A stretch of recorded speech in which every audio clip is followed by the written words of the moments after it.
down to the depths whatever mutton they thought of parlay. French. Latin-based, of course. Inventors of mayonnaise. I like mayonnaise. Welcome back to the main portion of Judges chapter 3. Now that you've had the opportunity to read the chapter, we can go into a little bit more detail. So just to give a geographical timeline in all this, the Judges chapter 3 is in 1376 BC. I got it! And Judges chapter 1 is approximately 1382 BC. The difference in the two previous chapters and this chapter up to verse 8 is quite simply just, again, giving the lay of the land, stating that Israel has been unfaithful. The angel of the Lord has given us a visit, saying that, again, I've held up my end of the bargain, how come you haven't? And now Israel is in a time of turmoil because they have been taken into not captivity, but being reigned over and serving Cushan Rishathaim, which means doubly evil. Doubly evil Cushan was the name that was given to him. So obviously he was not somebody who was just all flowers and happiness. So, anyway, so then we get into verse 9, and verse 9 is the first named judge, and this is Othaniel. Othaniel is the son of Caleb. You might recall from Judges 1 verse 13 that Othaniel was one of the only people in the previous chapters in Judges to actually do the three things that he was supposed to. Again, that's destroy the inhabitants of wherever you're conquering, avoid intermarriage, and shun the worship of Canaanite gods. So that's exactly what Othaniel, this dude was good at this kind of thing, man. He had a gift for it. He was awarded by Caleb by being given a wife and some land, and you read in chapter 1 some springs of water as well to provide obviously for cattle and that sort of thing. So again, Othaniel did what was right in the eyes of the Lord. He reigned 40 years, which was essentially a generation. So the term 40 years was basically meant to mean a generation. We remember 40 years was the same amount of time that the Israelites spent in captivity. I keep using that word. Spent in the desert because they didn't go into the promised land to begin with, and after that 40 years they were brought in. So again, there was really, it was good to see that there at least was someone in the middle of all of Israel who was capable of doing the good work that God has placed before the Israelites. So for 40 years, Othaniel reigned, and then it shows in verse 11 that he died. And so the sons of Israel once again in verse 12 did evil in the sight of the Lord. And then shortly after that, Eglon, the king of Moab, which, in case you didn't know, Moab was just to the southeast of the river Jordan, and basically where Jericho was, close to Jericho there. So the Moab king, Eglon, and the Moab descendants, which again, if you know the story of Lot and his wife and his children, they were the only ones who were spared from Sodom and Gomorrah, the two cities that were destroyed because they were so evil the Lord could not let them exist any longer. So the hell and fire and brimstone came down and all that sort of thing. And you recall that Lot's wife looked back and was turned into a pillar of salt, which apparently you can still find in that area today. As verified by Glenn, as he was there recently. Anyway, so the descendants of the Moabites are descendants of Lot and his daughter, because again the wife was dead, pillar of salt.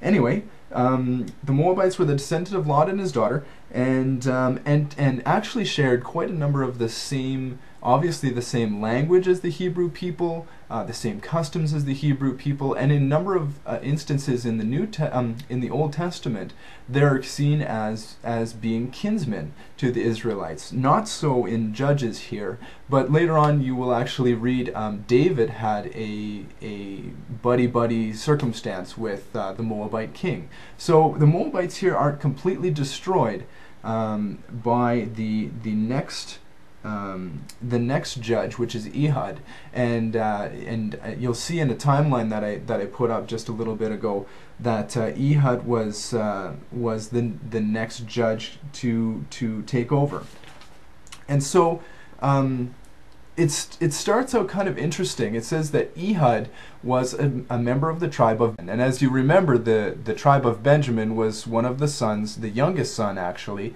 of Jacob. And you would remember that he was the one who Joseph put the silver cup into his bag of grain as he sent him back to Jacob in Genesis, and how that wound up being a big issue because it made it look like that he stole from the Egyptians. Anyway, let's get back to Ehud. It's interesting that it mentions he was a left-handed man. Well, who gives a rip about a guy being left-handed?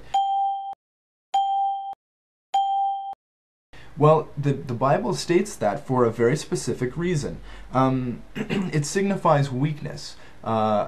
People who are left-handed were seen as being lesser of a lesser class.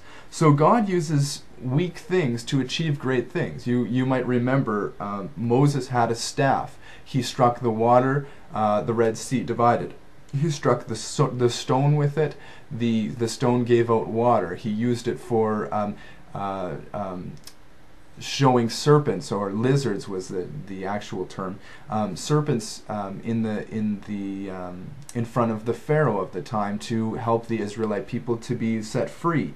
And this was just something that you leaned on.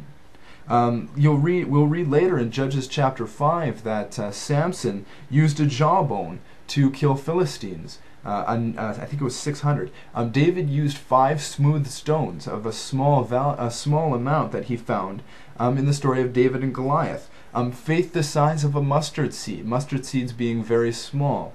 You can read in 1 Corinthians 1 verse 27 to 29 that God uses the small things of the world to confound the wise, the foolish things of the world to confound the wise. And so that's it. You see this throughout the Old Testament, that God will use small things to do big things, and that's why it mentions that Ehud was a left-handed man.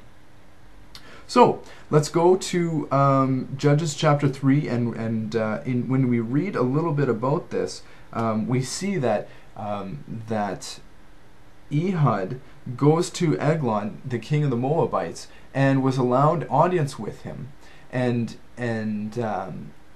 this one really makes me laugh because there's a number of aspects to it that are a little bit unique that you don't really find much anywhere else in the Bible.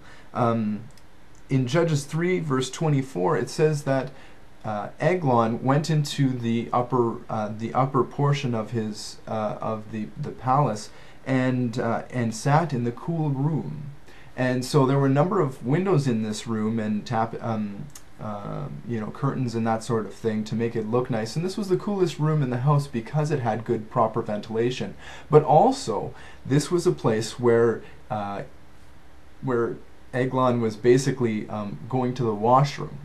And so it was natural for a king to have a robe that went from the floor to his shoulders. So when he took it off to go to the washroom, he was essentially naked. And so when we read a little bit later on in verse 24 that his followers were saying that he is only relieving himself after Ehud had left the premises, the literal translation of this was his feet were uncovered. And so if your feet are uncovered, you would read a little bit later on when Saul went into a cave to relieve himself, i.e. Uncovering his feet, David went up, cut off a portion of his robe which was lying on the ground, and showed it to Saul later, saying that while you were relieving yourself, I could have killed you. And so the same terminology we see in 1 Samuel in the story of David and his interaction with Saul as he was going to the washroom is very similar to what's going on here.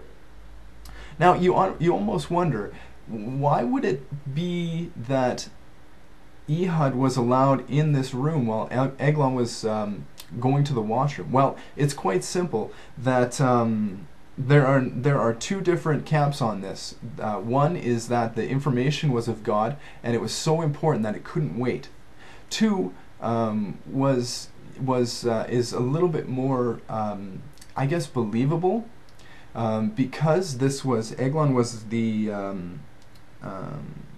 was naked, he was under the understanding that that in private, that the privacy that Ehud requested was basically so that Ehud could give him pleasure, so it could pleasure him. And so, while a good place for it would be in the washroom when he's already covered his uncovered his feet. And so when Ehud comes in, Eglon stands up. And again, so there's two thoughts on this. One, that the information was so important that he needed to stand up because this was an oracle of God. Or two, quite honestly, that Ehud was going to pleasure him. So then Ehud takes this opportunity and lifts up his tunic as if he's going to like I say, to make a motion to pleasure Eglon, but then he pulls out a sword and plunges it deep into the gullet of the king, and it's quite obvious that when the sword goes in, it plunges through the appendix, and when that happens, the bowels release. So again, when all the bowels release and all the fluid and just the gross stuff that spills out of the king, it would have gone into a pot or some kind of a toilet mechanism. Toilets weren't obviously invented until quite a bit later with the Roman Empire, but there was something that it went into. And so this was what gave indication that Eglon was still relieving himself, and that allowed Ehud to basically get away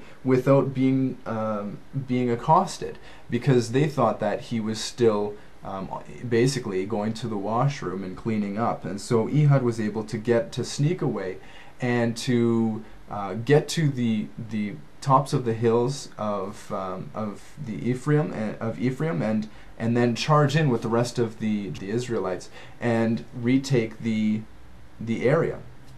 So again, in this story, it indicates that that there is a bit of humor in the Bible. I really enjoyed the story because it makes me laugh, but more importantly, it lets us know that two very important things that you'll see throughout the Bible. One, in Jesus himself, in being a bondservant, in being a servant to humanity, emptying of himself and serving humanity as a bondservant. God takes those weak, meek things. You remember in the Beatitudes in Luke chapter 6 that God blesses the meek, blesses the mild, blesses the poor in spirit, and that these people will inherit the earth. So it obviously shows, just as Ehud, a left-handed man, was able to do great things, that God chooses everyone in our weaknesses to partner with us as humans, and all of the things that come with that, with the fall of humanity in the Garden of Eden. It brings it down to God uses us where we're at and uses us for his good. And if we are faithful, just as Nathaniel was, if we're faithful to do his work according to his will, he will bless us. And that's the most important thing I get from this. It's really, it's a little bit of an undercurrent in this chapter, but it indicates very clearly that that God uses the weak, and also well, God has a bit of a sense of humor.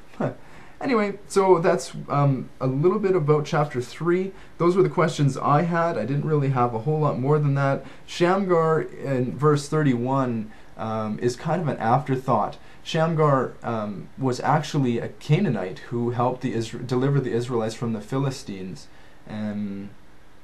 Anyway, so that's just a little bit of an afterthought. I don't really know why it's in there, but I guess it just gives a little bit of a furthering, like maybe, well, I want this story to be as accurate as possible, so I'm going to put this part in because it happened before we get into Deborah and Barak. So again, just another extra little tidbit of information there.